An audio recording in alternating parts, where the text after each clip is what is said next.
अब देखो यार, अगर तुम लोग हाउस ऑफ ब्लैक के फैन हो तो ये वीडियो तुम्हारे लिए मस्ट सी होने वाली है, क्योंकि गाइज हाउस ऑफ ब्लैक के AEW के लीव करने को लेकर बैक स्टेज से बहुत बड़ी रिपोर्ट आ रही है। EC3 के WWE और AEW के ज्वाइन करने को लेकर EC3 ने काफी बड़ा खुलासा कर दिया है। NJPW का एक फॉर्मर चैंपियन NJPW में न्यू कॉन्ट्रैक्ट साइन कर चुका है। जैक सेब्रे जूनियर के NJPW में फ्यूचर को लेकर जैक सेब्रे जूनियर ने उनके लेटेस्ट इंटरव्यू में बात की। AEW में कोडी और CM पंक के कन्फ्रंटेशन ना होने को लेकर कोडी का काफी बड़ा स्टेटमेंट आ रहा है। तो गाइज वहीं काइली रे के क्रिस जेरिको के द्वारा सेक्सुअल असॉल्ट को लेकर काइली रे का एक और बड़ा स्टेटमेंट आ चुका है। तो गाइज चलिए बिना किसी देरी के शुरू करते हैं इस वीडियो को। और गाइज सबसे पहले बात करेंगे CM पंक और कोडी रोड्स की। वेल गाइज ये बात तो हम सभी लोगों को मालूम है, CM पंक और कोडी के WWE में फेस टू फेस आने से पहले ये दोनों एक टाइम पर AEW कंपनी के अंदर एक साथ काम कर रहे थे और AEW के अंदर करीबन 5 महीनों से ज्यादा टाइम तक एक साथ काम करने के बाद भी टोनी खान ने कभी भी AEW के टेलीविजन के ऊपर इन दोनों को आमने सामने बुक नहीं किया।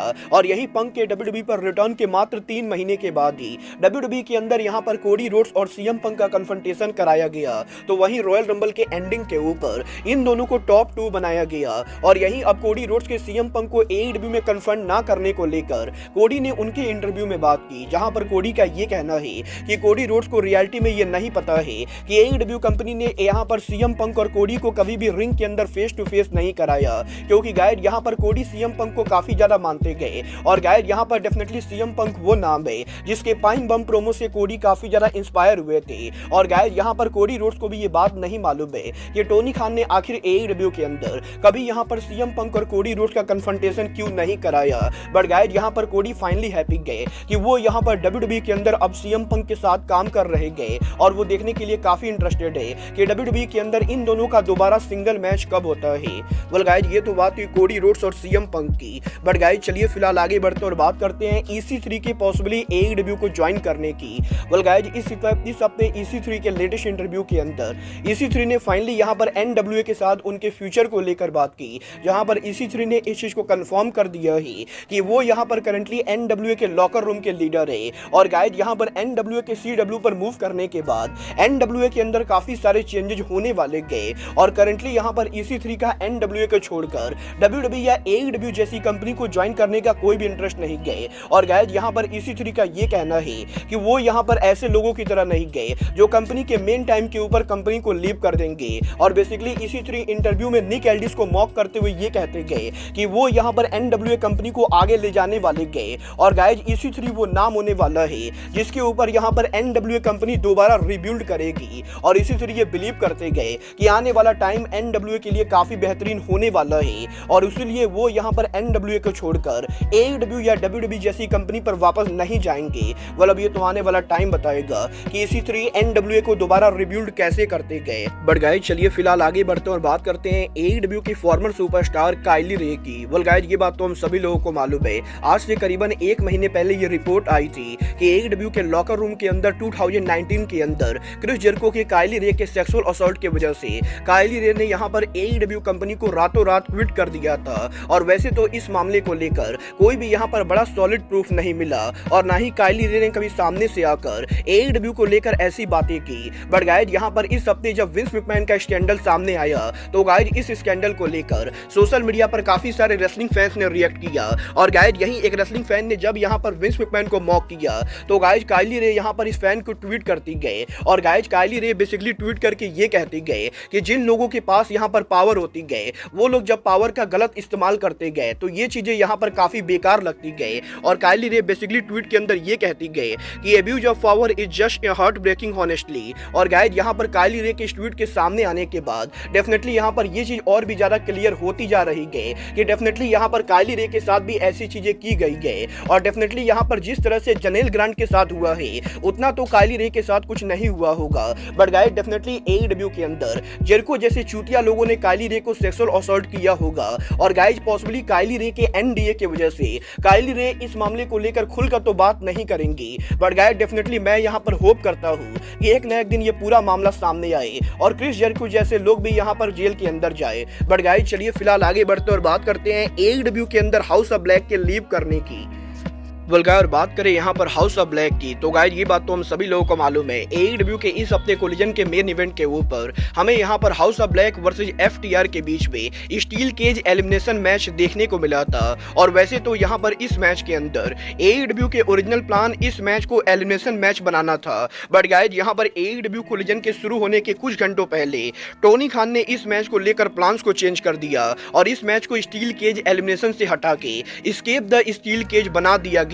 और गाइज अब यहां पर इस मैच के रूल्स को क्यों चेंज किया गया, इसको लेकर रेसलिंग ऑब्जर्वर की तरफ से काफी बड़ी रिपोर्ट आ रही है। Guys wrestling observer Dave Meltzer का यह दावा करना है कि ओरिजिनली यहां पर कोलिजन पर ये वाला मैच यहां पर स्टील केज एलिमिनेशन मैच होने वाला था, जहां पर एक एक करके सभी रेसलर्स के मैच में पिन होकर एलिमिनेट होने के बाद लास्ट के अंदर यहां पर जो रेसलर बचता वो यहां पर इस मैच को जीतता। बट गाइज जब यहां पर एईडब्ल्यू कंपनी ने हाउस ऑफ ब्लैक को इस मैच में पिन होने को लेकर बात की, तो गाइज हाउस ऑफ ब्लैक ने ये क्लियर कर दिया कि वो यहां पर इस मैच के अंदर पिन नहीं लेने वाले गए। और गाइज यहां पर ये रेसलिंग ऑब्जर्वर डेव मेल्जर का कहना है कि यहां पर मलाकाई ब्लैक और बडी मैथ्यू इन दोनों का ही ये कहना था कि वो यहां पर इस मैच के अंदर नीट एंड क्लियर नहीं हारेंगे। और इन दोनों के नीट एंड क्लियर हारने से मना करने के बाद फाइनली यहां पर टोनी खान को मैच के रूल्स चेंज करने पड़े। और गाइज यहां पर रेसलिंग ऑब्जर्वर का ये कहना है कि रेसलिंग ऑब्जर्वर को ये बातें समझ में नहीं आ रही है कि एईडब्ल्यू कंपनी यहां पर हाउस ऑफ ब्लैक को बड़े बड़े मैच क्यों जिता रही है,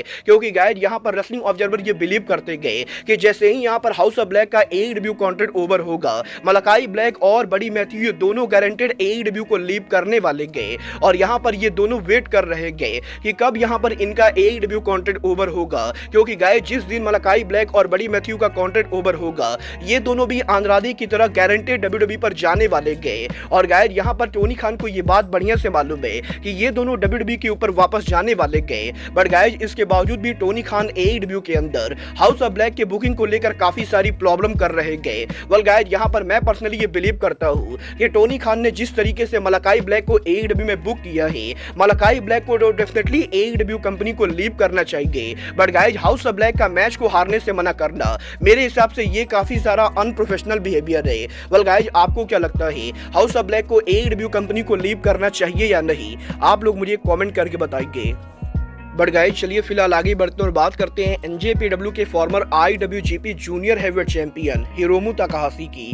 गाइज बात करें यहां पर हिरोमू ताकाहाशी की, तो गाइज टोक्यो डोम में हिरोमू के आईडब्ल्यूजीपी जूनियर हैवीवेट टाइटल को हार जाने के बाद अब कल यहां पर हिरोमू ताकाहाशी का कॉन्ट्रैक्ट ओवर होने वाला है। और जैसा कि मैंने आपको ऑलरेडी बताया है कि एनजेपीडब्ल्यू के काफी सारे major superstar Okada, Will Ospreay, Tama Tonga सहित मल्टीपल टॉप सुपरस्टार के कॉन्ट्रैक्ट 31 जनवरी को ओवर होने वाले गए। और गाइज हिरोमू ताकाहाशी इन्हीं रेसलर्स में से एक नाम है जिसका कॉन्ट्रैक्ट यहां पर 2 दिनों के अंदर एक्सपायर होने वाला है। बट गाइज आज यहां पर एनजेपीडब्ल्यू के हेडक्वार्टर बूसी रोड के ऑफिस के अंदर यहां पर जापानीज मीडिया ने हिरोमू ताकाहाशी को देखा है।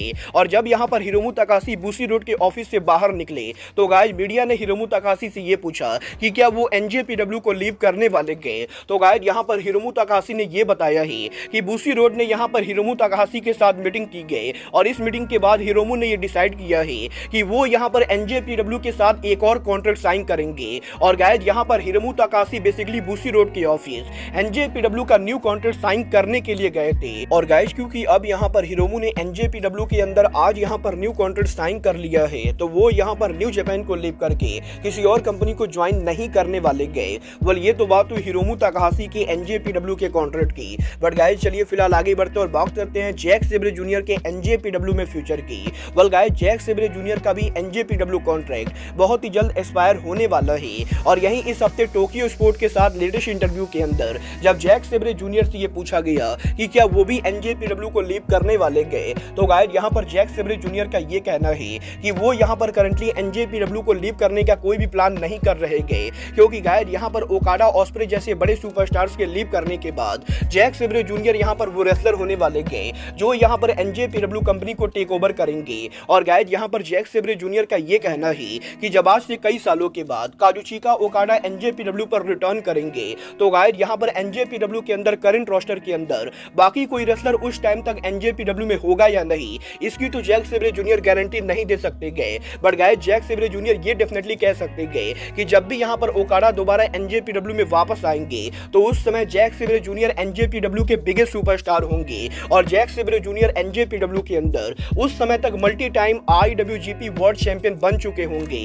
और बेसिकली यहाँ पर जैक सेब्रे जूनियर ने क्लियर कर दिया है कि उनका यहाँ पर न्यू जापान को लीव करने का कोई भी प्लान नहीं गए, और वो यहाँ पर ओकाडा और ऑस्प्रे के लीव करने के बाद अब यहाँ पर NJPW के मेन डिवीजन को टेक ओवर करने वाले गए, और वो यहाँ पर NJPW के अंदर द IWGP वर्ल्ड चैंपियन बनना चाहते गए। well, अब ये तो आने वाला टाइम बताएगा कि न्यू जापान की मैनेजमेंट यहाँ पर जैक सेब्रे जूनियर को मेन इवेंट लेवल टैलेंट के तौर पर बुक करती है या नहीं। बट गाइस फिलहाल के लिए आज के इस वीडियो में बस इतना ही। मैं मिलता हूँ आपसे अपने अगले वीडियो में। बट गाइस तब तक के लिए goodbye, good night and bang.